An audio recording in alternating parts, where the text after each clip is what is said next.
Hey gang, welcome to the new episode of In Love with the Process. I am your host, Mike Pecci. This episode is a really exciting one for me because I actually get to sit down and have a conversation with one of my favorite illustrators and graphic designers, this dude called Ash Thorp. I don't know if you've seen his stuff yet, but before the episode begins, take a moment and run over to his website. It's ashthorp.com. You can take a look at all of the really cool projects that he's worked on. He's done graphic design work for like major motion pictures like the new Total Recall. He did all of the, I think he did all the CG advertisements in the Ghost in the Shell movie.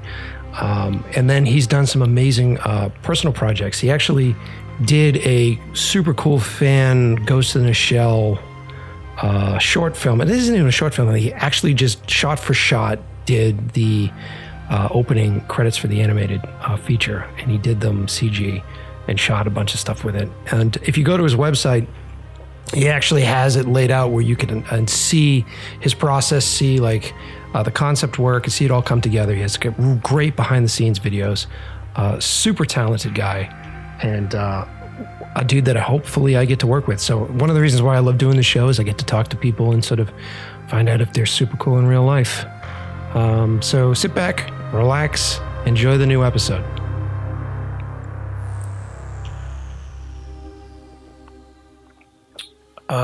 Hey Ash, welcome to my show. Welcome to the new episode of In Love with the Process. I'm really excited to have you on the show. I've been a fan of your stuff for actually a few years now.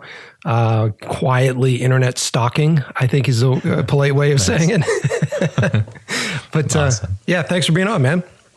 Thank you for reaching out. You know, I really appreciate it. It's very, I don't know. It's always I'm a bit shy with this stuff, so I appreciate it. So thank you. Yeah, it doesn't make sense because I do these, you know, but it's like weird for me to be interviewed. Yeah, to be on the other side is always like, oh, okay, nice. Yeah. It's unfortunately it's the beast these days. Like you have to be a bit of a personality. As well as being, you know, a talent as far as directing or anything else is concerned. So it's a noisy world right now, that's for sure. Oh man, yeah. Unreal. So, yeah. So for the audience that may not know who you are, so you have been a really great illustrator, graphic designer. You also direct commercials and short films at this point, right? Can you tell us a little bit about yourself? Yeah. You know, honestly, there's so many, I'm just really curious about everything. And, I try not to wear like any main titles. Like I'm not like, oh, I'm a designer. And then I try to just kind of do it all. Whatever I'm interested in, that's just what I do. So, I've done everything from illustrations to, design to working on feature films to working on AAA games to pretty much everything. And I think what's really kept me inspired and going is just constantly being curious about the process of everything, at the same time finding my own process, and then through that infusing as much of my taste and my own opinions on things as much into the work. And that kind of defines my style, which I'm constantly working at, basically. And it's like a summation and a culmination of all those things. So, and I'm currently completely obsessed with like cameras and cinematography, and I'm tying that into the CGI work that I do. So it's all encompassing, and I guess I would just consider myself more or less a hybrid creative. So, or just a creative person in general. So, yeah. Well, let's give it a little backstory. When did you decide that you wanted to get into this? Was there some sort of thing that happened to you when you were a kid? Did you see something that inspired you? Did you pick up a pencil? Like, where did it start? I came from a very creative family. My mom is still an artist, and she was an artist then, and she was always drawing and very supportive of my art forms and just doing illustrations and all that kind of stuff. Because I grew up very poor, so it was like you could afford a pen and paper and a box to draw in, basically. So I've been drawing and doing this stuff since forever. Obviously, touchstone films such as like, you know, Jurassic Park and you know, for me it was like The Labyrinth, Who Framed Roger Rabbit, the original Star Wars, you know, like all those kind of classic films that really, you know, the original Alien. I mean, there's, you know, original Blade Runner. I got into Blade Runner later on in life, but I mean, there's the catalyst. There isn't just one thing. It was all of those things. You know, I recently listened to a documentary on Leonardo da Vinci, the audiobook, and it was just fascinating. And the thing I really loved about something I felt somewhat similar to him. Not that I'm saying, even in the same realm of him, but is that he was very curious about all these things, and he had a very like inquisitive nature about just all the things. And I think it just kind of comes from your spirit within at a very early age.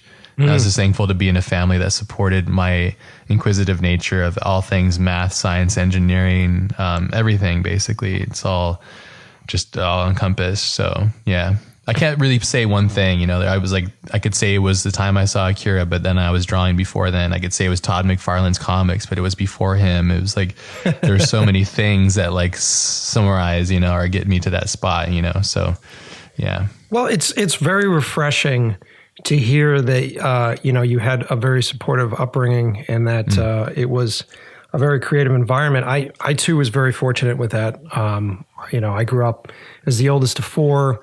And, I learned pretty early on from my dad, who is actually in finance, but he loved to be an artist on the side, that, if you wanted to win a Halloween costume event as a kid, it's better to make the costume than it is to go out and buy one. And, if we'd put on family pageants for Christmas as a gift for my mother, so we'd actually act out that's amazing. Like really cheesy, cartoons as kids. There are videotapes of this that I swear to God are going to get leaked at some point. That's amazing. That's so great. I mean, that's awesome. You can't put a price on that kind of stuff. No, it's very true that setting. If you decide, I don't have any kids yet, but if I decide to have kids, I just want to make sure that I pass that along as well, because there's so much negativity out today, and a lot of people that are unfortunate, and they do come from really bad situations, and out of that, it doesn't mean that you have to come from like a really good family background to be creative. I've met some amazing artists that come from a tougher background, and they actually use that and use a creative outlet to express that. So it's just really nice to hear that there is other folks out there that do come from like a good back history, like good creative back history. You know what I mean? It just really helps. I think if you don't have it, it's just another hurdle for you to have to go through. If you're a very passionate person, no matter who you are, you're going to eventually run into loopholes or pitfalls or, whatever it might be, depression or the quote unquote artist block and all that kind of shit. Yeah. And it's so much easier to get through that crap when you have a supportive circle. But I do know that if it's too supportive, it actually hinders the art form as well. So it's a nice balance between being supportive, but at the same time being realistic. So I think it, because if everybody just tells you your art's great, you're never going to grow. I think, you need that like shake of reality, which is good. And it's also bad too. It depends on where it comes from, obviously, and how you take it. But isn't it interesting that we're repeating our habits from when we were a kid? Because if you're making films and stuff and you're doing that, I mean, it's like it's one and the same, and it has the soul of it, and we're just repeating those habits over and over. I just always get fascinated by it because it's just like, what the hell? It's so crazy. Yeah, I mean, constantly going over it. I mean, it's so interesting that, when you're at those real formative years, and you're talking about like preteens and late adolescence kind of stuff, and you have like these really strong reactions, at least as a director, I know that I'm constantly trying to recreate a feeling that I got at that age, like at 8 years old when I watched the first Nightmare on Elm Street, and how much that actually scared me. And then the longer we work in this business and the longer it's like learning the magician's trick. So it becomes a lot harder to be scared that same way. And I find that when I'm making movies, I'm trying to set up the same sort of environment that scared me when I was 8 years old, so that I can be scared for a minute again. You know what I mean? Spielberg's the master of that. He really is. And I think he's still a child at heart. And he's one of those guys that somehow managed to really figure out a way of being an adult, but being a child at the same time. So he's like a modern day Peter Pan, really, if you think about it. Yeah, man. It's just like the way that because you feel it in his work, even to this day. Like I watched Tintin as probably one of his last, I didn't watch his Ready Player One yet, but like Tintin had so much like childlike, funny euphemisms and energy to it. It's just like, it's so great. And even think about how old he was when he made like even Goonies or like, even Jurassic Park has tons of like, childlike humor to it. So, but yeah, it is hard. It is hard because it is so easy to become jaded in this industry because it'll just grind you down. It's it's a marathon, not a sprint. So it's very much so a marathon, man. And I constantly find myself trying to stay connected to that. There was a short period of time when I was, earlier on in the business, when I was hanging out with a bunch of film nerds that were all my age, and we would all sit around and you'd start to talk about like who's a real director and what is the best movie. And it really started to become over analytical. And I actually found myself at a certain point going, fuck, I'm not actually having fun with this anymore. Like this is way too judgmental. Like we need to get back to what the root of all this is. And for me as a director, I obviously am telling stories that I believe in and telling stories that affect me, but ultimately I'm making movies for an audience. And I really get off on either scaring an audience or, having them sort of hit all the cues that I've set up, and really just sort of making it an experience, the same experience that I had once again back when I was 8 years old and saw Nightmare on Elm Street. Or like I posted recently on my Instagram, I think one of my favorite movies of all time, it's funny, one of my favorite movies of all time is Godzilla 1985. I don't even think I've seen it. Oh, it's so good, dude. It happens in like 1980s Japan. So it has sort of like that dark, it's not quite neo-noir, but it's almost slightly Akira, sort of Japan. And they built this rad miniatures, and they started to do like animatronics with the actual suit. It's really dark. And 1985? Yeah. If the actual Japanese release was 1984, and then they took them a year to get it over here to the US. And of course they had to put Raymond Burr back in it. And of course they had to have like a whole American subplot that was never in the Japanese one. But that's the one I saw first, the super cheesy American one. And I fell fucking in love with it. And that movie influences me, like the way they light the city, the way they light the miniatures. The music is phenomenal in that movie. Super rad. Isn't that interesting though about making art is how much of it is based on influence, like art is from my perspective, it's the more you consume and the more like raw you consume things, the better your art is almost, because it's like you're taking in so much information and so much of what you take in. But the real sketchy thing is like when to take it in and how to find it, right? And as a kid, I think that's why things are so less, like I just watched Hereditary the other day and I was really expecting it to be a special thing for me, but it wasn't at all. And I was like, damn it, like I wanted it to be this like thing. And I know I'm not bashing it at all. I have my own opinion. If it's different from other people, don't get mad at me. But you know what? I'm going to put my neck out in the line here and agree with you completely, because right now everybody, I was out in LA for the week, and everybody out there is, literally jacking off to that movie, and I thought it was cool. Pass. I thought it was cool. You mean Rosemary, the Hereditary baby? Yeah, exactly. There it is. There it is. I almost did a post the other day going, check out the new trailer, and just posted the Rosemary's Baby trailer. Yeah. The thing is, you get influences from everything. And I feel like I don't want to insult the filmmaker and the people that made it, because I don't know it. And then they're way ahead of me, because I haven't made a feature film and I haven't made something nearly as big or as crazy as that. So I really don't have a place to stand and have an opinion, to be completely honest. I have my own opinion as a consumer, but I don't have like a legitimate opinion, if you know what I mean? Like, to be fair enough to them. But at the same time, it's either a film does something for you or it doesn't.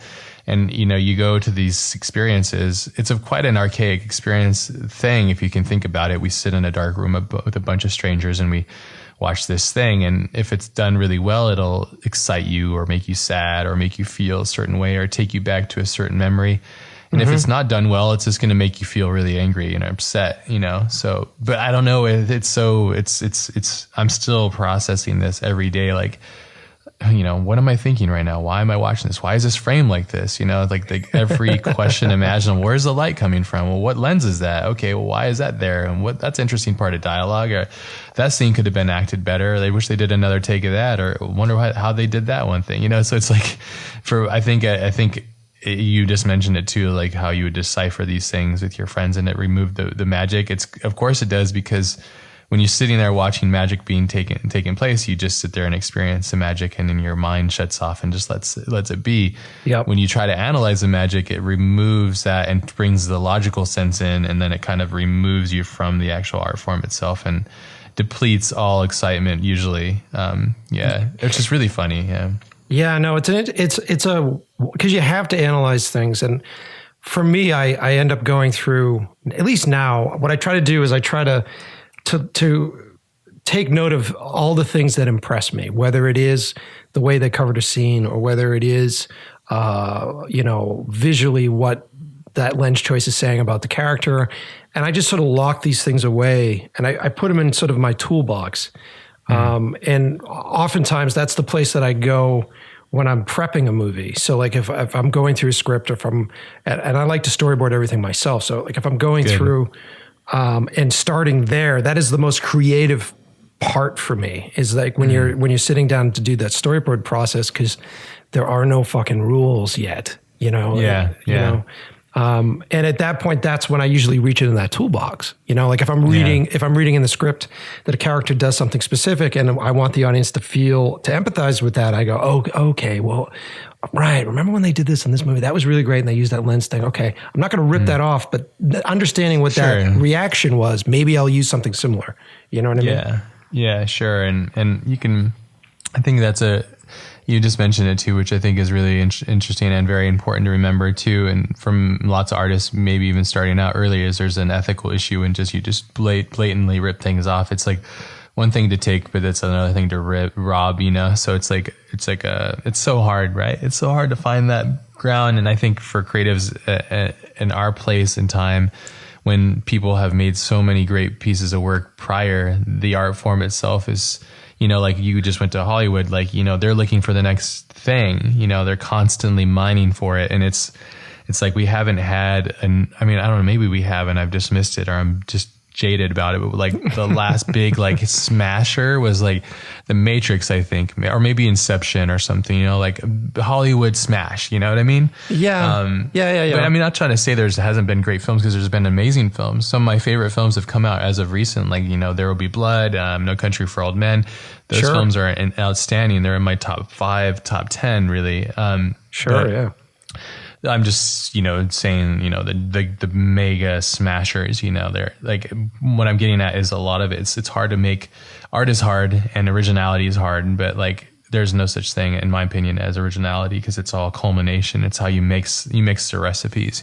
It's like Mexican food, you know, like Mexican food is basically all the same ingredients if you think about it. So let's decipher it. A taco, somebody says one's a taco and somebody says the other one's a burrito. Sure, they're different things, and it's good that you've categorized them, but they're basically the same thing. They have like a tortilla, one's made out of corn, one's made out of flour, but they're usually containing the same ingredients. You have a meat, you have a cheese, and you have like a bean or something, you know? And for the most part, it's the same thing. Oh, it's a tostada. Oh, it's nachos. It's like, okay, well, the nachos are just corn tortillas, but they're fried, and then you put the same stuff on top of it this time. So it's like, and you could do that with all food groups, you know, like all types of food, they really kind of break down into, they transition into different things, you know? So it's the ingredients and how you combine them. I think that's the trick. I usually relate things to food in my mind. So, cause it's so commonplace and so easy, you know? So, well, you and I do the same thing. I always end up back at food on this podcast. It always goes that way. Good. I love food. I mean, you know what? Food forever. For me, and I've said this before, for me, cooking is, filmmaking, like directing is such a long con. Like it's this long process where like you have to come up with a really great idea. You beat yourself up. You're processing that idea. You know, if you're working with a writer, you both are sort of trudging through this to try to make it the best it possibly can be, you know, sealing up any potential holes that could show up. And then there it is in its glory on a script page, on a page, done. And then you have to go through the process of convincing somebody to back you, and convincing somebody to support this thing. And then if you're fortunate enough to do that, there are going to be alterations and changes that happen in order to placate the folks that need that, because it is a commerce game and you have to figure all that kind of stuff out. And then you go through this process of casting, and then you go to the crew and all the way through.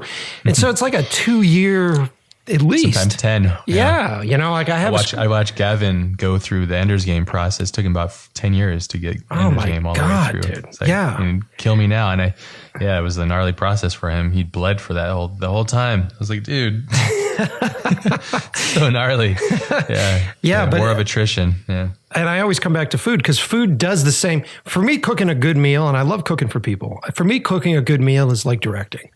And if if you have a big meal and you have a couple people working with you in the kitchen, you're sort of directing them on what to do, like cut up the, do this and cut up the onions and do all that kind of stuff. But then you get to deliver a sense, like a sensory story, like a story that uses all your senses. And you get the payoff in like a lot faster. Yeah. They're very fast. It's usually, an hour, 2 hours. And then you get that. But I think the long con is a great way to look at it. At the same time, it's such a marathon. It's an art form. I think there's a couple art forms that have been trumping me since my creation, and one of them is comics. I always want to be a comic book artist, and I just had the hardest time being a comic book artist. And also the whole industry and everything has shifted. It's not like I can't stop everything I'm doing and go be a comic book artist. I could do it if I really wanted to. It's just like I would have to change so much about my lifestyle and my family in order to make that switch happen. I just don't feel it would be fair to them for me to fulfill one of my childhood, worshiping secrets. But the other one is filmmaking. Filmmaking, I feel, is another one of those. Like, I do stuff in CGI, and when you do stuff in computer, it's difficult. It definitely has its own issues, but it's so different from the dynamics that you get when you're just saying, hey, okay, action. And then you're like, well, that sucks. And you're like, okay, try it again. And then you get it, and it's like you have this feeling, right? It's like almost like before you've ever tasted cilantro, there's this kind of like this weird, interesting vegetable that like accelerates taste. And you're like, but you don't know which one it is until like you go to the grocery store and try every fucking thing, and then you go, oh, here's the cilantro, and there's nothing like cilantro, So yeah, it's a very, I'm working on my next short. I have 2 right now. I don't know if you're the same way, but I do 2 projects at once, passion projects at once, if not 3 or 4, but I do them because I like to tandem bounce. I'm definitely, I think maybe more or less aligned with I think Ridley Scott does the same thing, but one of my best friends, Anthony Scott Burns, he's an incredible talent. He's one of my mentors in film. He can only do one at the same time because I really admire him because he just focuses on that one thing. But for me, I go like, hey, my brain's exhausted on this one. I've tried to put all this effort in. I'm not going anywhere. I'm going to release that. I'm going to go to this one. And by the time I come back, I usually have a lot of energy in rethinking, restructuring. And then I go, okay. So, but I just kind of had like I hate myself moment last week. So he helped me out. So I know you probably go through those too, because you're just like, this sucks. I suck. This isn't going to work. It's not as good as it needs to be. It needs to be better. Dude. Yeah. Dude. I mean, I sent you my two shorts, right? I sent you both those. The second one, which I haven't released the title of yet, that's why I'm not putting it, but the one that happens at Christmas time. Yes. That one we did after we went out to Hollywood with the first 12KM. That one, we actually went out and pitched to a bunch of different production companies. And once we get off the air here, I can tell you who we're going with. It's pretty awesome. rad. Very cool, man. Yeah, it's pretty rad, dude. So when we went out there and did that, we had pitched to a bunch of different companies that I was really fucking bummed out that we didn't get in with, and they passed on. And I was really fucking bummed out about it. And I was like, God damn it. I've always wanted to work for those guys. Yeah. I sort of had this down sort of period on it. And what I did is I just talked to them, and I was like, okay, what are you guys doing? What are you doing? Like, what are you guys looking for? Like, what kind of genres are you looking for? That kind of stuff. And then I came back home and I hooked up with my writer, Will Simmons, and we did an exercise. And we said, okay, look, we'll give ourselves a couple of days and let's work within these parameters and see something will work, something clicks, something that we want to tell a story of, and we did. We found something that was really rad, and it was like a great inspirational moment for us, where it was like, we got this idea, great, boom, write it down, boom, awesome, I'll film it next month, I'll edit it. So this was something that we conceived in December, and I had shot by March.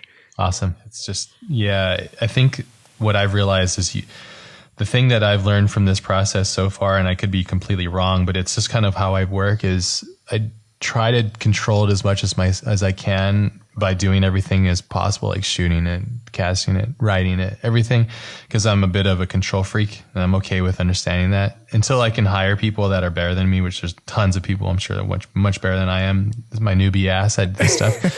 But the one thing is I found that my favorite part of making these things is just like the times and the good times that you have with the people that you make them with, and choosing to do them with the right people and having a good time, because you really can't control those other things. Like, you can't control the popularity contest at Warner Brothers or whatever it might be, or Amblin or whatever. You can't read those people's minds. You can just make the thing that you can. And if you're being genuine in your form of communication with your films, if it registers with them, it does. If it doesn't, then it's just like, well, it's just not made to be. And it's like dealing with that. I think, like when Anthony and I were talking about it, and he was like, all my life I wanted to be David Fincher, but he's like, I'm realizing I'm more like John Carpenter. And I was like, yeah, maybe I'm more like a weirdo Terrence Malick Lynch, and I gotta just deal with that. Like, as much as I watch these other guys killing it, as much as I wish I could be a Spielberg, I could probably mimic him, but I wouldn't be honest to myself. I think that you have to make.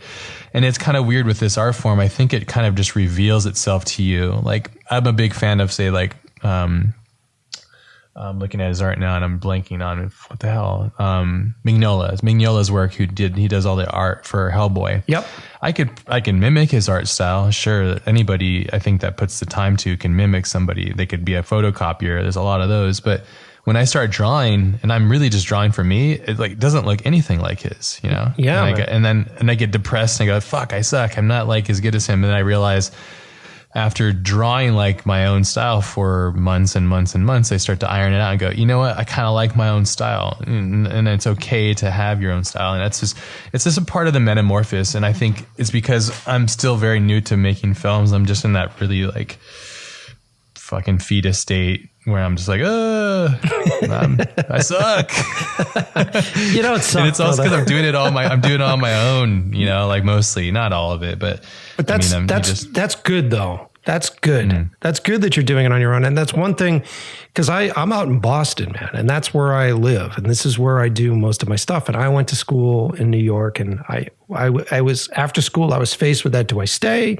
Do I not? Do I go home? What do I do?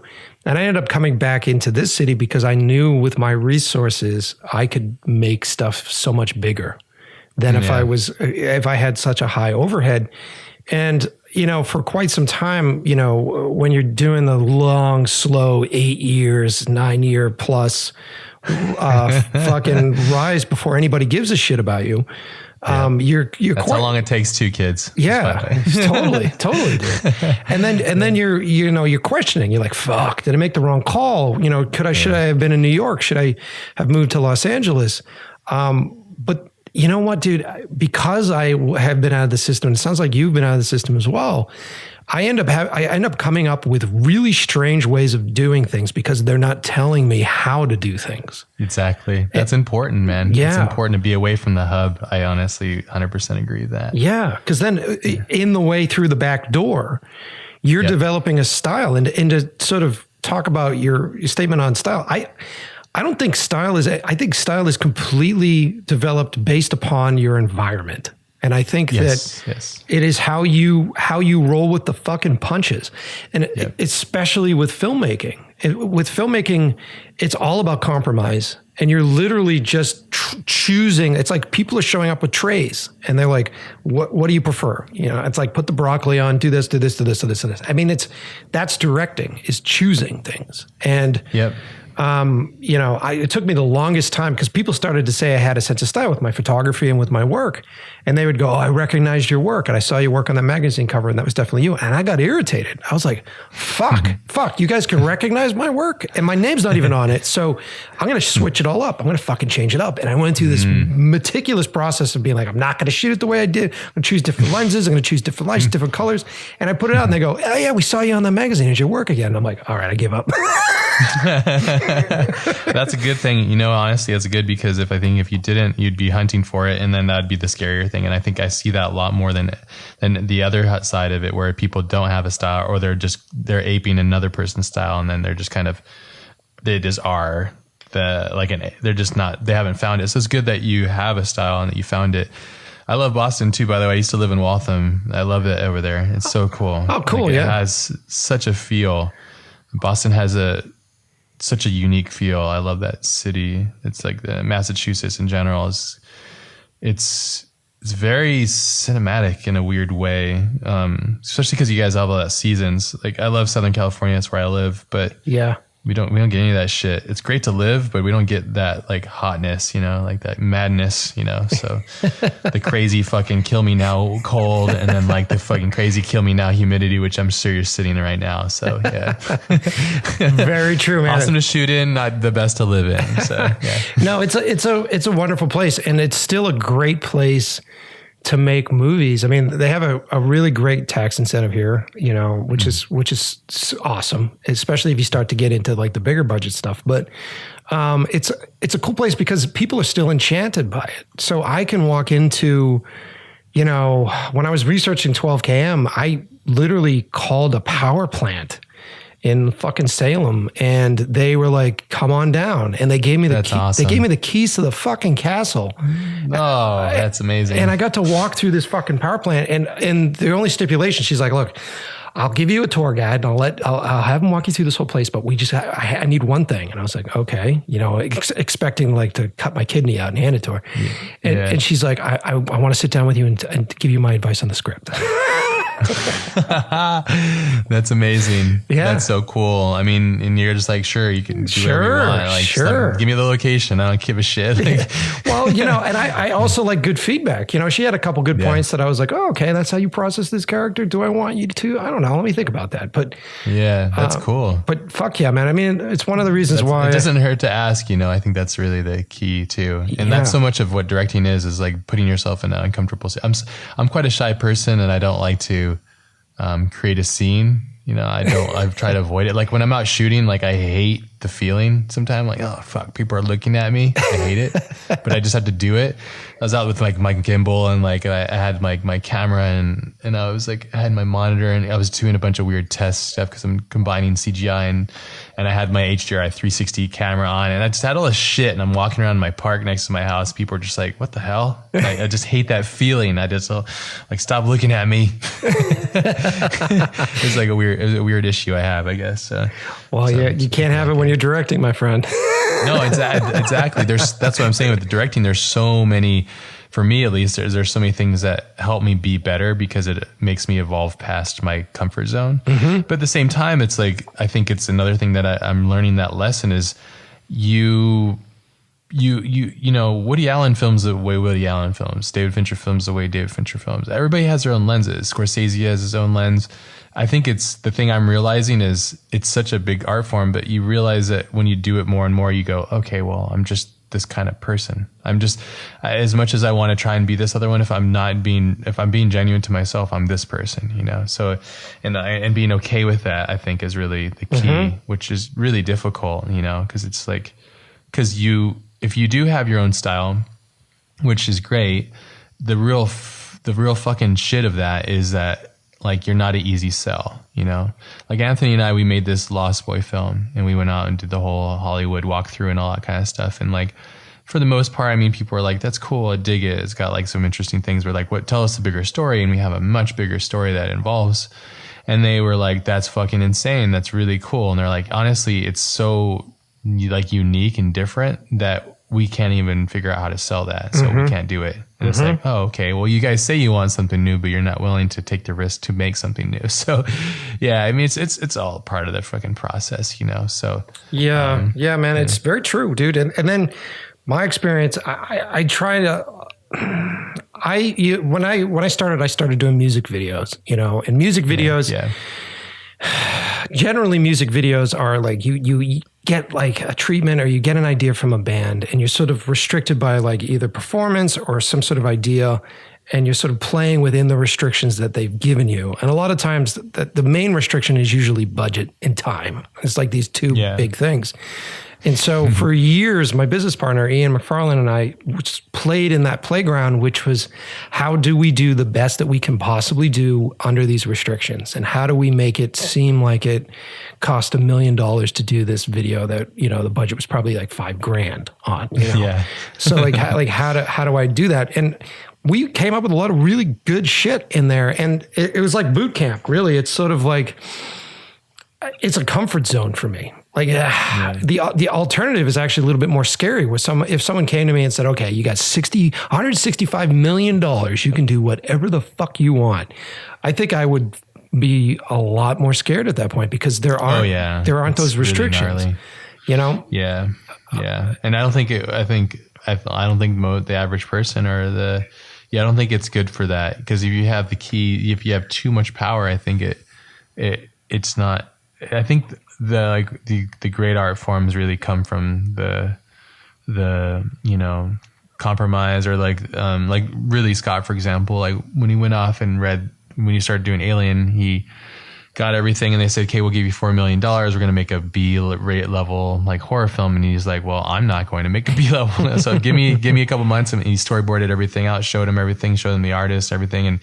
And they bought into it and they doubled the budget. And I think by having those things, I mean, if they were like, here's like $80 million to make Alien or whatever it might be, if it was an ample amount of money and he didn't do that, it probably wouldn't be the same great film. You know, I really firmly believe that. I think that's what I think is kind of, I know I'm being a bitch about this, but I think it's a really hard part of the process of being a director or directing or making your own content, is that you've agreed to live a life of torture. You really have, and you have to bleed for it. And you have to be willing to be uncomfortable for years and years to get to, you know, a final position. And I remember listening to I listened to a lot of director commentary too. And David Fincher had it really well, where he was talking about, I think it was like Fight Club commentary. And he was saying, like, you know, a film is like a multi-layered thing. And you know, like you just mentioned it earlier, you go through the creative process and the scripting and all that kind of stuff. And then you break all those things down, and then you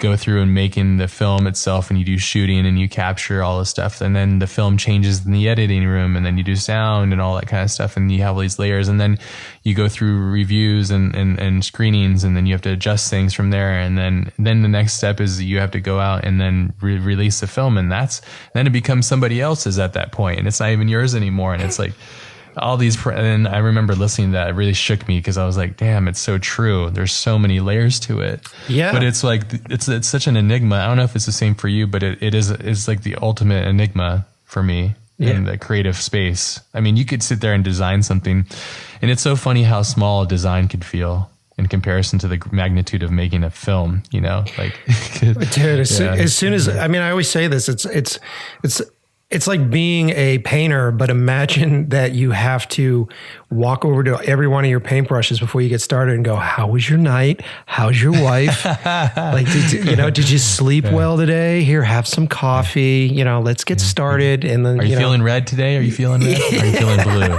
What are you going to give me today? Well, I need red here because I'm making a sunset. Do not give me fucking blue because it's not nighttime.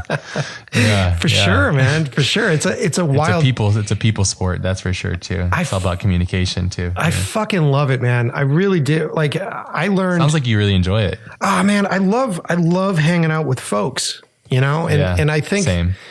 I think that's the thing. I've worked for a lot of dictators. I've heard war stories from crew people that have worked for dictators.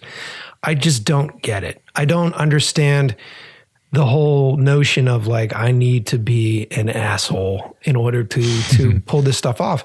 For me, it's the complete opposite. And I really enjoy collaborating, and I enjoy the surprise that I get from folks. And I've said this story before, but you might find it interesting.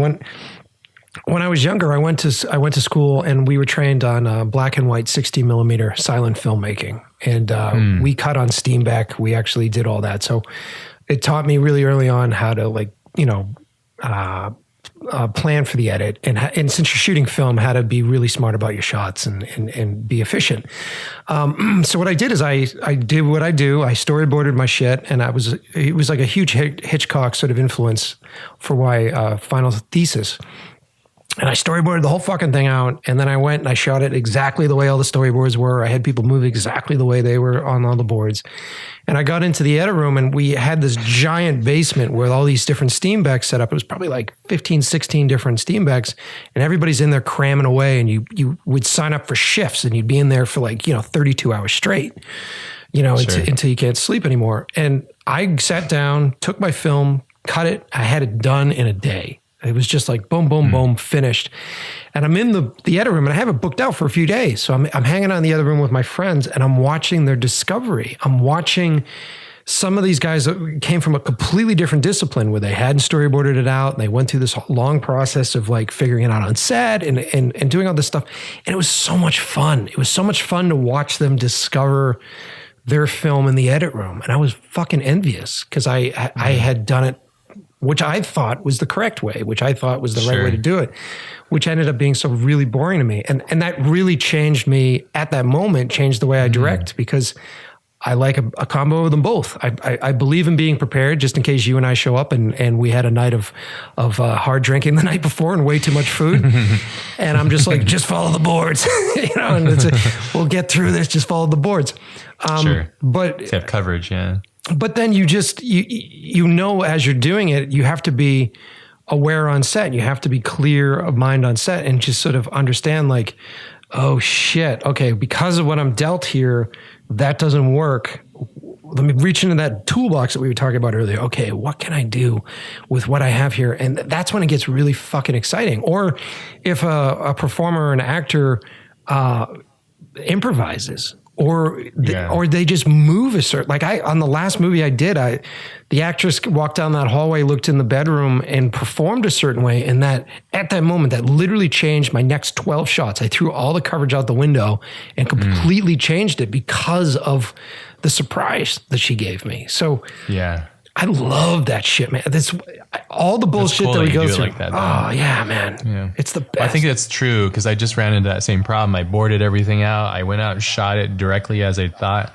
And I started putting it together and I was like, this sucks. It's dry as balls here. Like it just sucks, and I was like wondering, well, what is it that's not working? And I think Anthony and I had a really great talk. He's such a great mentor. And he was like, well, you have to make sure that from his standpoint, and I completely agree. And I think it really connects with all the films that I love is with filmmaking is you ask a question, or you want your audience to ask a question. And right off the bat, you put them in the weird question zone and then you hold that question, you hold it. And then you release the answer. And you better fucking hope that you've done a good enough job that the answer equals the time that was spent with the question that was offered in the beginning. And that is the if you have that figured out, you have a formula that works inside a film, I think. And he was right. And I broke down, I looked at what I had and I was like, okay, what I had was good. It was just very direct and literal, but it was going to work. But it was just, I wasn't posing a question. And with him, I've been rethinking about the whole tool and mechanism. And it's like, yeah, it's like, fuck, I got to go back and ask the question. And then I need to have the answer that fulfills it enough that makes sense, and I've been studying films like The Blair Witch and shit, which is quite genius, I think, in many aspects. And like how they captured that kind of stuff with such a low production. Cause when you're doing this by yourself or on minimal, I'm doing all kinds of different stuff at the same time, client work and stuff. And I'm just fitting this in like the little bit of time that I do have. I understand. But it's, how it is. It's like in the beginning, especially like you have to take so many risks on your own, but It's just a part of the process, obviously. And that process is just something that you have to go through.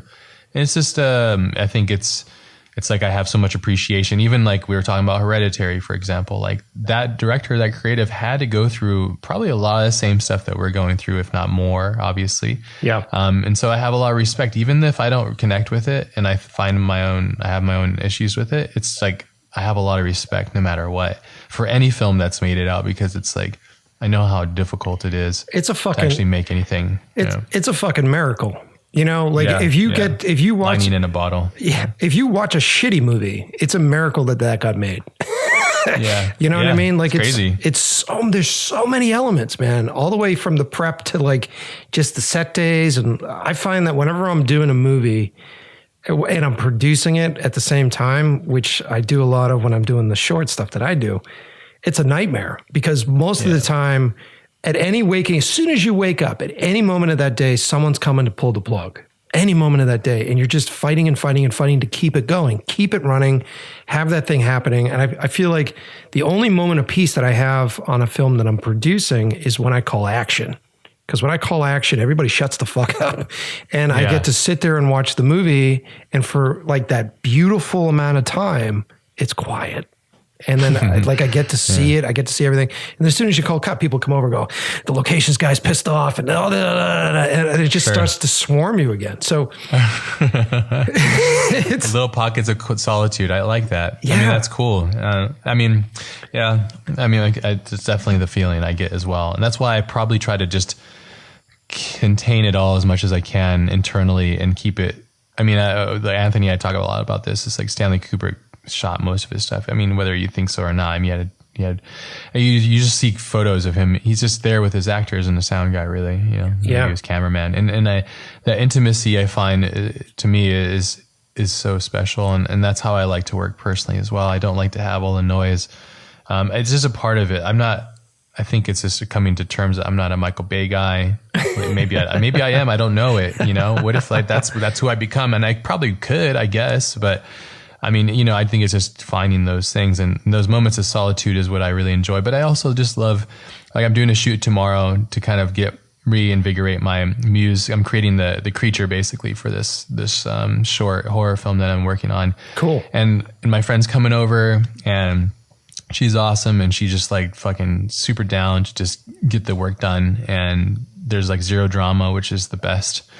And we're just going to shoot all day. I'm going to do stills and footage, and I'm just going to like shoot whatever and play until I can find what it is. And then I'm going to get re-inspired from that and then go from there, and just take it as we go. And then it'll kind of evolve as I'm asking the question. And then once I have the main pillar, it'll evolve into its next thing. So, but it's just it's a real wild thing. I don't know. It's just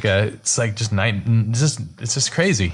It's a really crazy process. It's cool that we're doing this podcast now, because I really hope that I accelerate and actually become somewhat of a decent filmmaker. And this will be like a time capsule to look back of how horrible I was. So,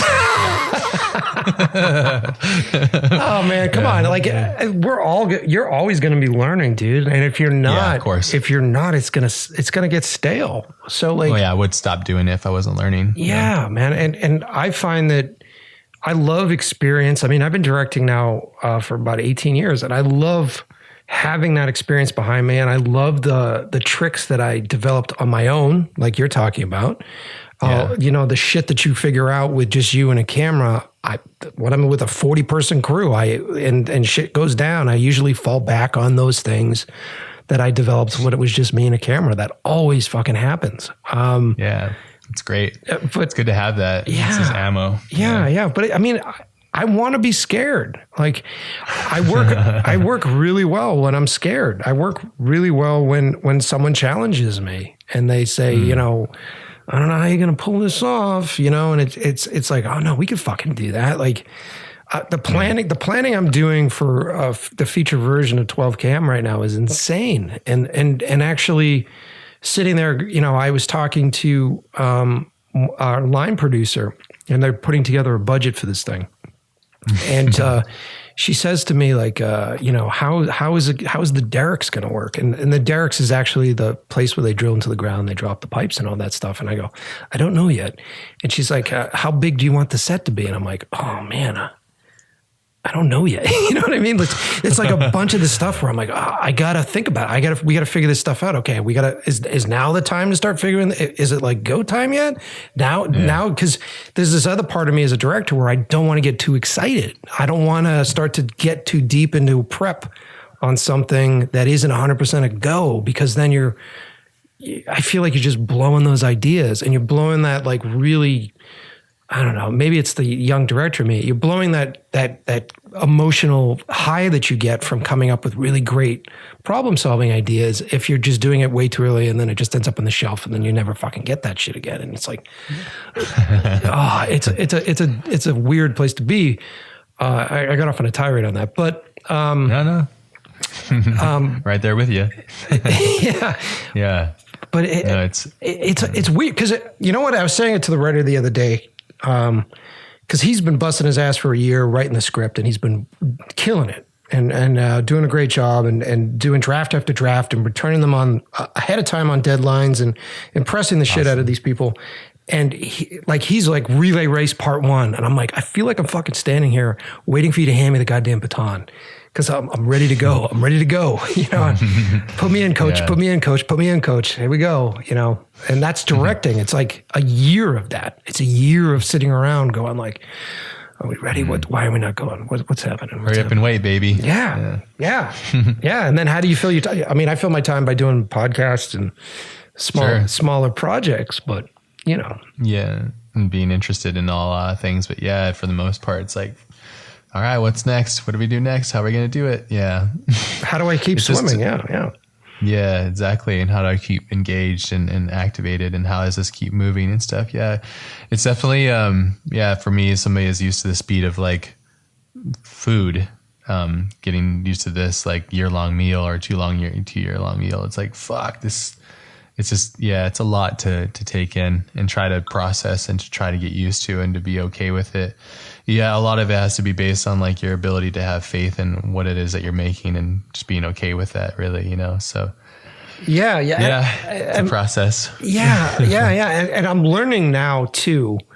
I don't know if you've got here. You probably have. I'm learning now that I've been so fucking obsessed with filmmaking. Like every waking hour for me has been like, I just had this really interesting exchange with somebody. How would I shoot that? Or, I read this thing and, oh, wow, that'd be really cool. And I feel like I'm always cataloging stuff and putting things aside. And I've been so fucking obsessed with it. And then, 18 years later, I'm like this bound up ball of just stress from that whole process. And someone asked me, they're like, what's your hobby?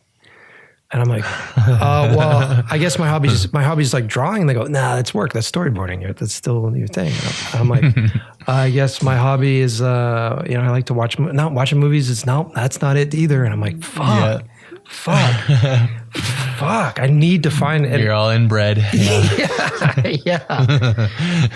Yeah, man. Did you find one? Did you find a hobby?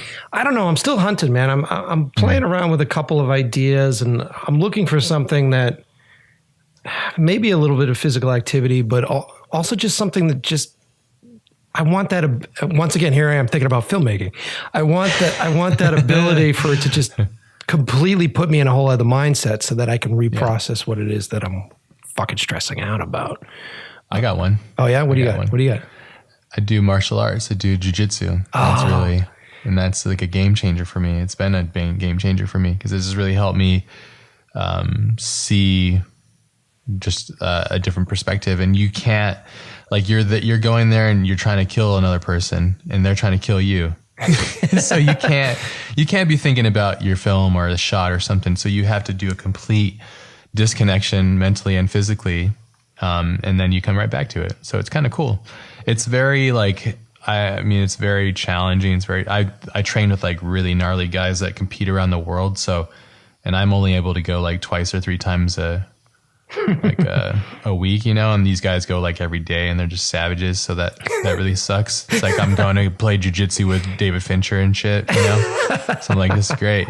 Like I said, I think this is a great time because I'm right in the wheel of pain, and I'm like right in the center of the wheel of pain. I'm just like, fuck, like, and I go through phases, you know. It's like when I first started to take on CGI and like really focus on that, like the first like 2-3 years of CGI, and I'm still going through the painful process of it, but it's just like, fuck, like this is a rough fucking road. Like it sucks, you know, but at the same time, it's like, I think if I didn't have that feeling, I wouldn't like it, you know? So it's just there's a weird kind of part of that, but that's been my release. If you can find something like that, and especially if it's physical, it's great, because oftentimes we end up sitting a lot more than we should. Very true. And it's good to get away from it. So you can kind of go do it. My problem is this, like, fuck, sometimes I'm just in the zone of creating and like, I just don't want to go, but I always have to go because I know like how important it is to do it. So and when I'm there, I'm like, oh, fuck, I'm glad I came to it. Or I'm like, fuck, I fucking hate this. So yeah, you get my ass handed to me by everybody. But then I can go and do the same. Like, and then I could just manhandle somebody. Like, okay, cool. Like I can dismantle you physically without a problem. You know, it's like, it feels good. So I'm waiting for somebody to fuck with me in the real world, so I could test these babies out. But no, I haven't had an opportunity yet. Probably have it sound like I have anger issues, or probably do. So. I don't give a fuck. I've got a couple friends of mine. My buddy Jarvis, who's a great DP, actually does it. I think he just got black belt, if that's a thing. I think that is a thing. Yeah. Yeah. Good for him. Yeah. That's the highest rank you could get in martial arts. So yeah, then you go to like red stripe and all that kind of stuff too. So yeah, that's cool. Yeah. And what kind of martial art does he train? I think it's jiu-jitsu. I think that's what he does. Cool. Yeah, for sure. Awesome. For sure. You should talk to him about it then. Yeah. You should go and get your ass handed to you. It's fun. It's totally humbling. You got like, I'm the shit, I'm the director. And you go on the mats and you're like, you're nothing. You're just a piece of meat.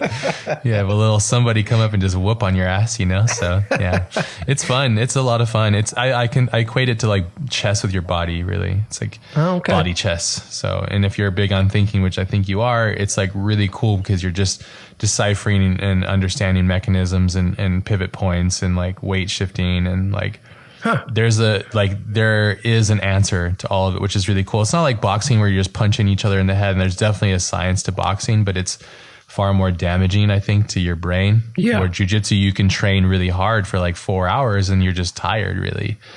As long as you're not like roughhousing it super hard with somebody and they're not being nice with you, then you can do it for a long period of time and be completely fine, because you just tap when you get to a certain position. You're like, hey, I tap, you won, you know?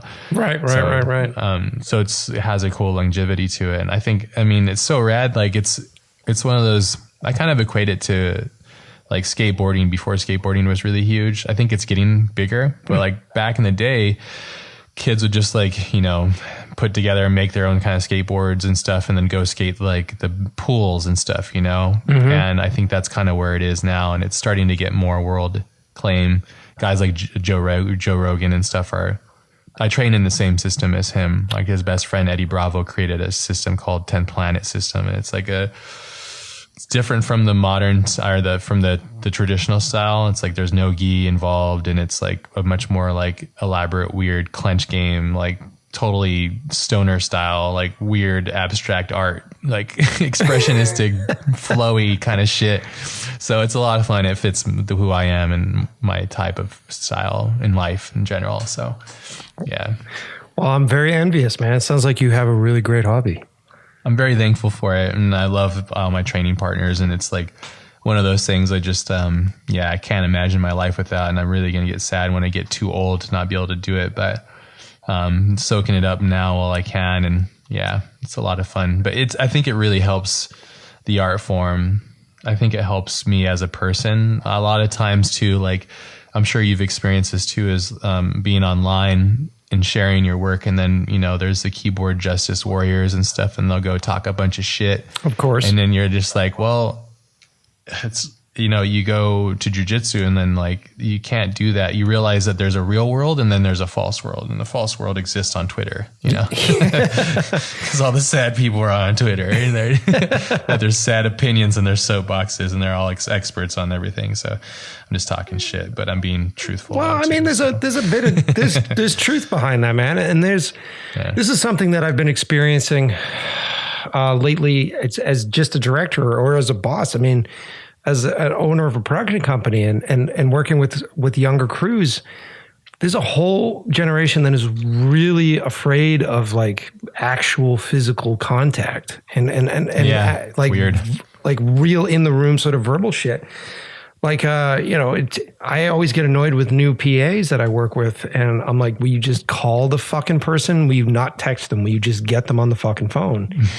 And it's because if you have somebody and they hear your voice and you hear their voice, they're held accountable for what it is that they're saying. But then you can also read things. You can read into how they're feeling and what their intentions are, and then you can adjust on the fly your interactions with them. I mean, that's directing, is actually hearing what your ideas, how your ideas bounce off of the person that you're giving them to.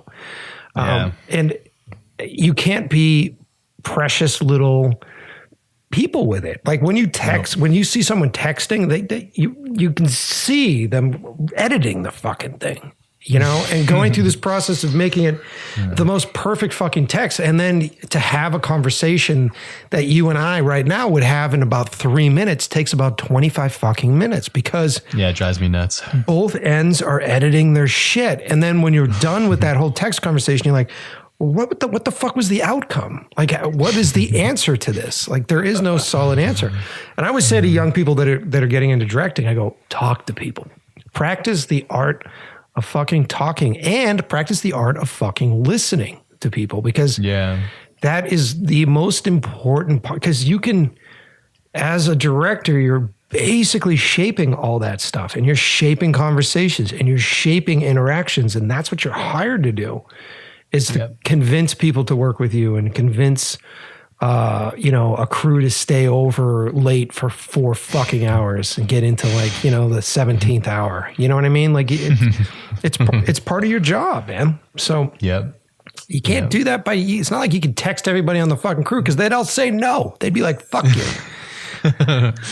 Yeah, man. It's definitely, it's an interesting thing. It's an interesting process that I've kind of, I don't know. I've been just, like I said, I think it's all an enigma too. It's like these are things like this is like just weird things like text messaging, for example, or communicating. But yeah, I mean, totally. I've realized through the years that directing is primarily just a communication art form, and it's all about like how well you communicate and how well you can manipulate, basically, in a good way or a bad way. I mean, there's some directors I've worked with that are incredibly, really good at manipulating everybody to do what they want, and they manage to get their will and their way, and that's. Hey, I'm not going to say anything. That's their thing, So, that's just part of the whole practice of it all. But, I mean, it's just a communication art. It's like how good you are at, pulling out the best in others, Yep. And, I mean, you could say it's like a coach is for a football team or a sport team. They're doing a very similar thing. They're trying to dictate the odds and go against the odds of nature and try to win, and they're communicating it, and they can't do it alone. So they do it amongst other people, and that communal aspect creates these like random tangents. But like, imagine if football or any of these sports was done via text, it's like, that would be really horrible. Yeah, so that totally. You're right. I mean, it's a hands-on thing, and I think it's so important. It's very much a people thing. Like my next short, as like I'm my main lead, his name's Nate. He's one of my best friends. I call him Nate Gyllenhaal. It's not his name. That's our on-set joke, because we're big Jake Gyllenhaal fans. So I'm like, come here, Nate Gyllenhaal. Like, we're just like, kind of joking, but but no, he's like, he's always down. Like, I can call him, dude, I need you to come up. Can you come up? We gotta go shoot. He's like, yeah, let's do it. So I'm like, you're the best, Nate Gyllenhaal. That's a good fucking friend, dude. That's a good fucking friend. And someone that'll ride or die, baby. Yeah, man, you need those guys, and you only have a couple in your life. You got to hold on to them. Yeah, and then when you make it, or if you finish something, I always love to give them the fucking spotlight, because it's like, fuck yeah, dude, you have bent over. My brother has been in almost everything that I've done, and I always cast him in a small part, and then he is in the behind the scenes doing fucking props work. He's always busting his ass and building things for me and doing shit. And I couldn't make movies without him. I couldn't make movies without those folks that stick around for the long haul. And when you give that phone call, and that random fucking phone call, and you're all excited going, I got this idea, and they go, yeah, I'm in. You're like, fuck. All right, dude. I love you guys. Yeah. You're the best. And those you go out and do it. Yeah. And those are the guys that, I can't wait to do a big fucking movie, because I'm just going to be like, can you fly him out, please? And put him in a hotel. And like, I'm making a big fucking deal because he's got 18 years of time into this. Yeah, absolutely. Like this is a really, I mean, I saw that with, I was really fortunate years ago to be invited onto one of the Farley Brothers sets. And they were, I don't know if it was like Three Stooges or one of the others, and they were shooting in Atlanta. And those guys, they actually fly in their high school buddies for every film. And that's so cool. And I ended up on an airplane with these guys, and I recognized them, and I thought they were actors because I had seen them in like, Kingpin, and I had seen them in Dumb and Dumber as extras, and I'm like, wow, okay. And they're just the dudes that they went to high school with. And every movie they do, they make such a big ordeal of flying these guys out and having them come out and be a part of this movie. And it was so fucking inspiring. And those That's awesome. Dude, their sets are so great, man. Those guys have such They're doing it right. They have such a wonderful collaborative set, and the people are all fucking happy to be there. It's just it's so wonderful. And you hear that, you hear that about Adam Sandler's movies, like love it or hate it. I mean, that guy's basically making movies so that he can employ all his pals, And, that's, And a lot of filmmakers are doing that too. It's like, that makes total sense. But that's, I mean, at its core, that's being in love with the whole process. It's actually, that's right. It's a great perspective. Yeah, man. It's like, having the money, having the loot to be able to do this and to play with your pals and, so much of it you want to be able to control. I mean, like, again, I keep bringing up Fincher, but so many other directors do the same thing because they hire their friends because they know they can rely on them. Yep. When you go out and hire a random stranger, you never know, and you can either get like a great thing or you can get a really dud, and it's so difficult, especially when you have to, like, when X and Y need to X equal W, and it doesn't, you're fucked. And if it doesn't because you took a risk on a stranger, you're just like, why did I do that? So being able to go like, hey, we have history, you're my pal, like I know you. And the cool thing about my buddy Nate is like, he just says like, my goal is to make it so that your film's great. That's all I care about. So I don't want to be the cause of your film not being great. So I'm like, oh well, thanks. Yeah. If I hire an actor, they might be, of course, a better actor because they're trained, hopefully, in being an actor in comparison to Nate, which we talked about. But then they could totally be a total shit person and horrible to deal with. And I'm like, well, fuck, like, yeah. So it's just, I think it's a matter of just like working within what you have. That's one of the things that I'm trying to do right now too, is like, okay, I have limited time. I mean, it's just me shooting. I have Nate whenever I can get him up here, which is as much as I can. Mm-hmm. And then just like, putting that all together. But I know all the other things, like I understand how to operate the camera. I'm learning DaVinci Resolve right now. I know how to cut, I know how to edit, I know how to do that stuff. Another thing I need to learn is like sound design, because so much of horror is sound design. Like I'd say like 80% of it is the sound design. Big time. Which is so scary to me because I haven't done that yet. So I'm like, fuck. But I'm excited for that too, because it's just a whole nother enterprise of experience too. So, dude, sound design, we can get nerdy on sound design. Sound design is the fucking coolest, man.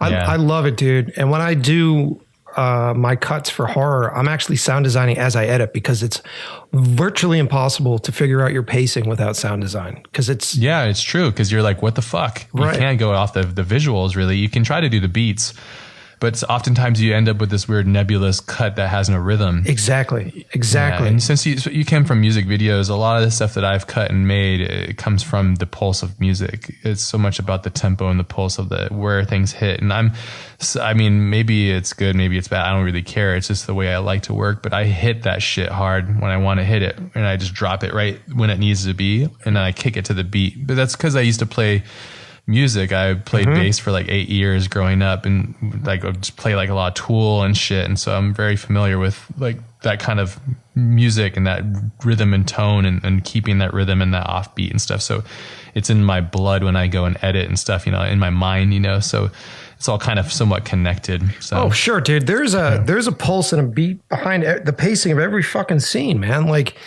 when I cut 12 km, I mean, I shot that movie in Russian. I don't speak Russian, and so that was a big that fucking came from thing. a nightmare you had or something like that. Like when you had your head injury or something. Oh yeah. We can get into that, but I shot this movie in Russian because I was financing it, and I was like, fuck it, let's just shoot it in Russian because it feels more real to me. And part of me was also like, I don't know if I'm going to be able to get really great actors. So if they're speaking in another language, maybe the audience will excuse it a bit more.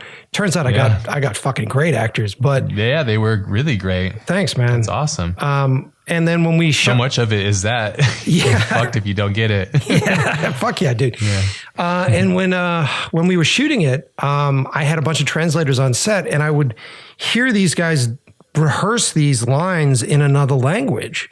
And in the first couple of times that I was in rehearsals, I sort of had a panic attack, and I'm like, I don't know what the fuck they're saying. You know what I mean? And so I would sit over the shoulder of the translator, and she would try to guide me through the script to where it was happening. And I finally just sort of gave into it, and I went, okay, wait. I need two translators. Make sure they say what they're going to fucking say. And every time we finish, I'm going to ask you what they said. Great. But I'm just going to focus on their rhythms. And it became this really interesting exercise in body language, posturing. And then I really started to hyper focus on like who has control at what point in the scene, who's standing, who's sitting, how is his body position, where is it, where are they at? And then rhythm with how they spoke. And then when I got into the edit room, I didn't have it translated first. I just got into the other room. I found a wide shot, and I would listen to the wide shot, and I would just listen to the rhythm of it. And then I cut them. I cut all the scenes without the translation, and I was only off. I was off twice on the whole piece. And it's funny how it comes down to speech patterns. And I haven't learned Russian. I haven't learned anything in the back end of it. Interesting. But it was like doing a fucking silent movie. It was really cool, man. It was a really cool. I thought it was going to be super scary. But it ended up. Sounds like it is. Yeah, to a certain extent. But it ended up being like this real hyper focus on the actual craft of visual storytelling, which I completely want to keep championing film as a visual medium, man. I think it gets too dialogue heavy these days, too script heavy. And I can't stand it when it's just super wordy. It drives me fucking bonkers. Dude. I mean, I really appreciate certain films that even like, I get it because like Inception wouldn't have been made without all the extras, like explaining the world and everything. But sure, it drives me nuts. It makes it almost unwatchable now when I watch it. I'm just like, fuck, dude, like explaining everything at all times. It's like, why can't you just let me just be in that weird world and experience it and involve it myself? But I get it. It's like they have to make it for the masses, and I think that's fine. So sure. Again, I completely admire them for what they've done. I can't take anything away from it. And I don't want to sound like I think I'm better at it anyway, because I'm not. But I'm just saying, like a lot of films, they're just so script heavy. And I think so much of cinema, I mean, like even for Lost Boy, for example, is going to be like nothing, like really minimal, complete pure cinema, like Nature Channel.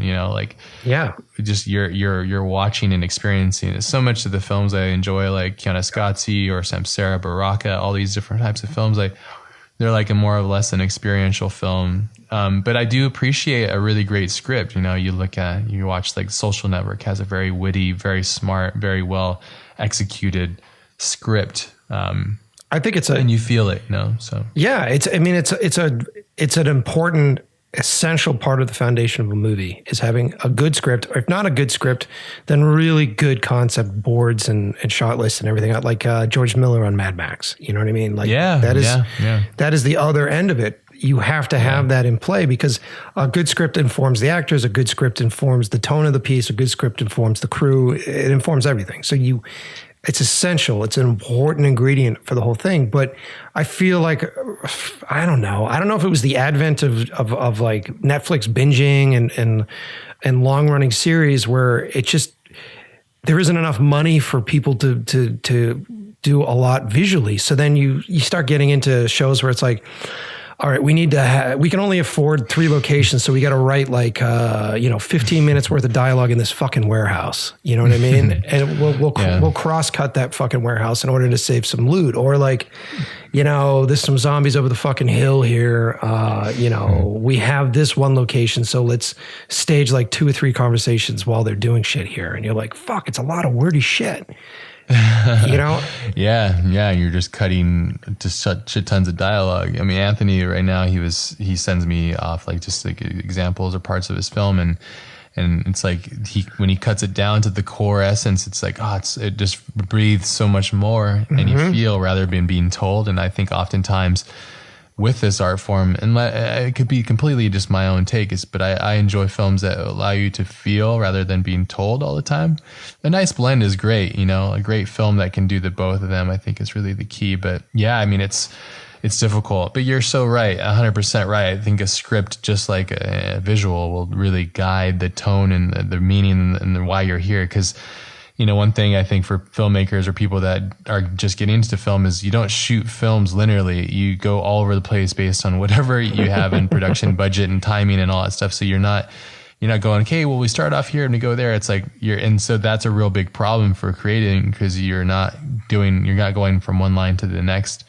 And so there's a lot of randomness that happens in the interim and throughout that process. But that's why most films are actually really made in the edit room, because you just kind of take everything you have, and a great editor will really understand how to, make gold out of, I don't know, copper, I guess. Dude, that's a good analogy. So dude, every time, man, every time I like when people are like, that director's a fucking genius. I'm like, come on, that's a myth. Yeah. That's a fucking myth. Yeah.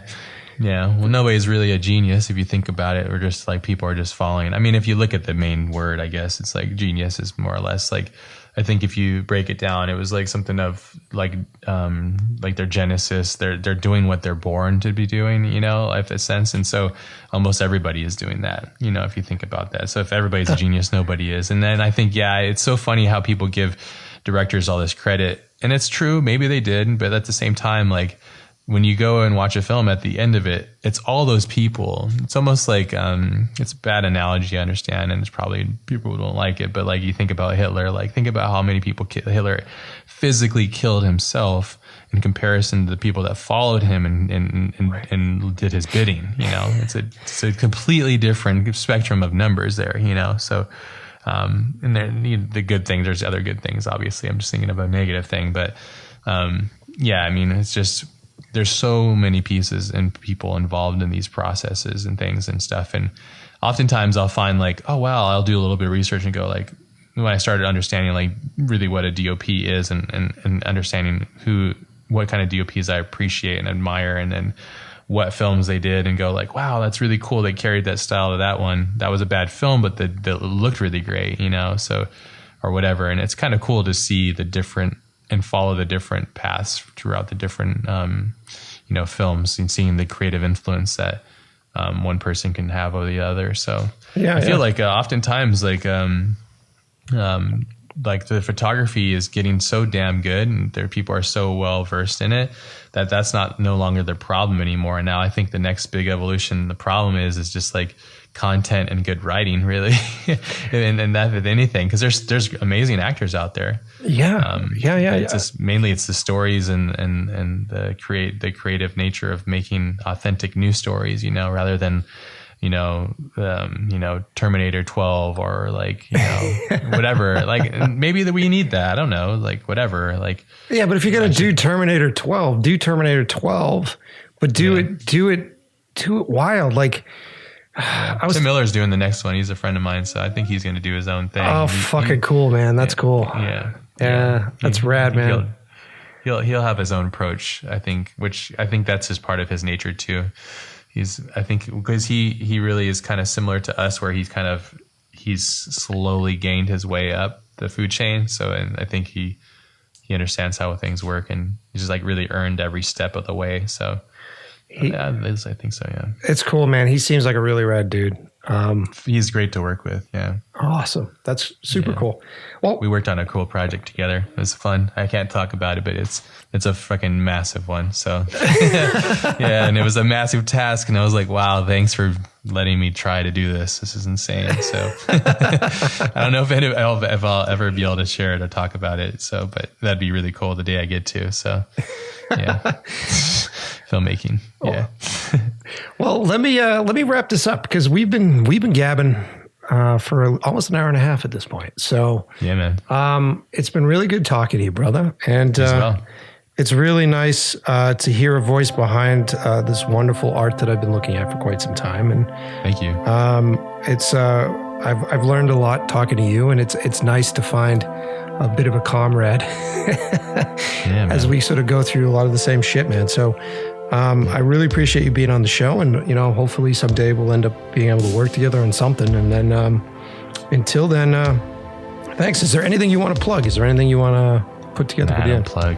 No. Thank you, everybody, for being here, and for everybody who's just supporting. And thank you first and foremost. And I think the main thing is, like, hopefully I wasn't being too negative or jaded. I hope the idea is that we all just, if you're looking at my work or whatever, and you're like, what the hell, or you feel like you're far away from it, it's like I feel the same way when I look at others' art too. So I think it's a universal thing, and I think the key is just to follow your bliss and to do the work that you feel most passionate about, and tell the story that you feel passionate about, and contribute back to the community of art by creating your own authentic voice and being unique to that. And I think that's really, for me, the key here, and that's what I'm trying to do. It's a challenge. So yeah.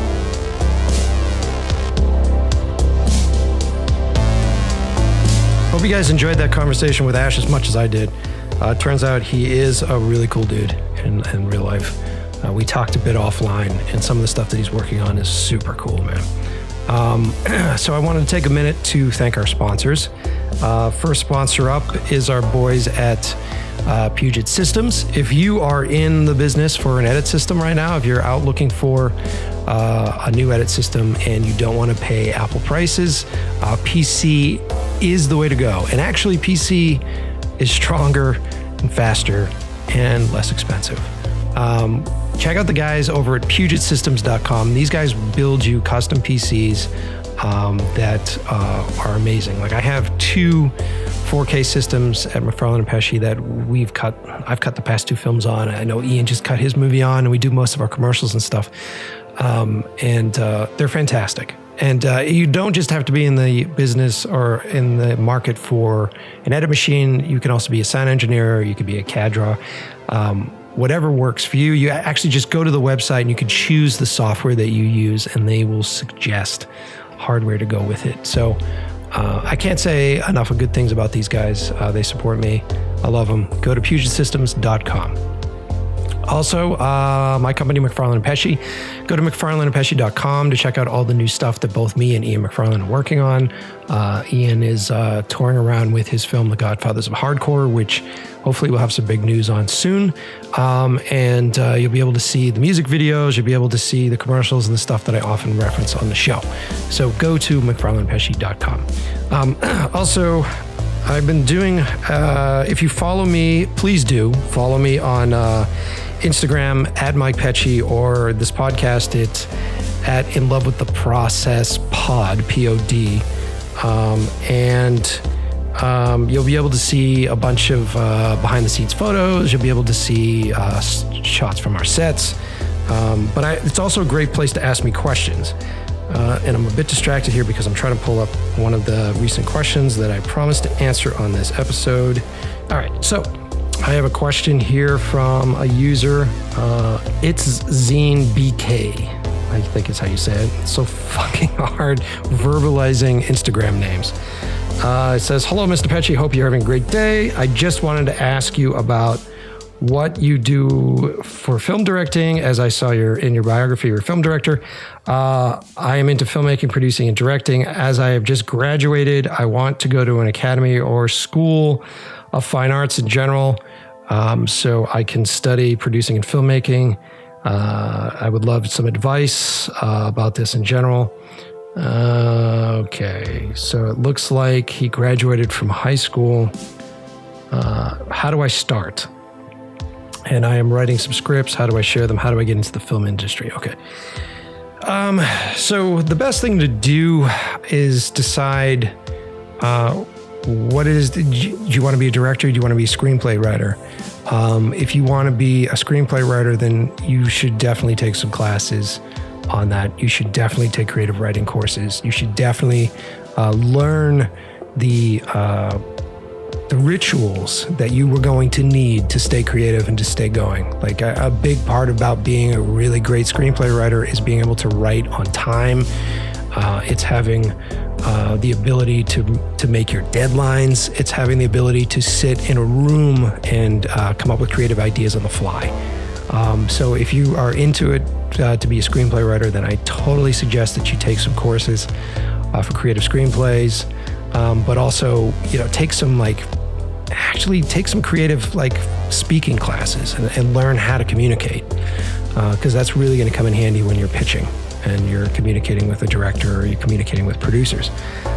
If you're looking to become a film director or a filmmaker in general, I always shy away from saying, hey, go to one of those big fancy schools that you're going to have a huge student loan chasing you, because when you get out of that school, you're not going to get paid right away. And you're potentially not going to get paid for years. And you're going to be expected to work for free in turn, and then you're going to be expected to work for cheap. And then if you have a huge student loans breathing down your neck, it's going to kind of kill you. You're gonna have to start getting a part-time job. You're gonna have to start distracting from filmmaking. One of the best ways to learn now, the best film schools are out on DVD. You can listen to directors' commentaries. YouTube, love it or hate it, has so many great lessons for you, like whether or not you want to use a camera, whether or not you're figuring out how to edit. Everything can be learned. You're listening to this fucking podcast, for God's sake. So the internet can be a great school for technique and for learning how to use the tools of the trade. But I would highly suggest that if you live in a city that has any sort of film industry or TV industry or any sort of entertainment industry, job that you can actually walk on set and learn, do it. Once you hit 18, you can be a PA. You don't need a college degree to be a PA. And if you're a PA on the right jobs, you'll learn a hell of a lot about it. And more importantly, you'll learn what jobs you want to pursue. From the outside, directing sounds like the best job in the world. And then you may just get in there and go, I don't like it. I actually like sound engineering. When I started out and I was PAing or just working on sets, I would hang out with all the different departments and ask questions and put on headphones and, learn about the truck, learn about packing trucks, learning about lighting, learning about how many guys it actually takes to lift certain things. And all these elements become really important for you when you become a director. And these are the things that they don't teach you in class. Filmmaking theory is important. Story theory is important. But you can take those as individual classes. Like if you find a community college that teaches that stuff, and it's kind of the same fucking shit everywhere, go do that, save money and go take a cheap course and then go to work, learn early and see if you like it. I think that answers your question. I'm sure your parents will hate the fact that I'm not telling you to go to fucking college, but and I'm not dogging on it. I just be smart about it. Understand that at some point, student loans don't just disappear. Understand that at some point you got to pay back student loans, and sort of get an idea of how much money you're are you going to be able to fucking pay him back, dude? Next time I have Dave, my assistant, on the show, I'll have him talk about it again. He's just graduated from school now, so he's in that boat that you will potentially be in 4 years. So that's it, man. So like I said, follow me on Instagram at Mike Pecci or In Love with the Process Pod. And leave me some questions because I will answer them. I will embarrass you in front of everybody. And thanks for listening, guys. I really appreciate it. And please follow me. It makes a lot of difference. It helps the sponsors. It helps me stay alive. So thanks a lot, guys. Bye.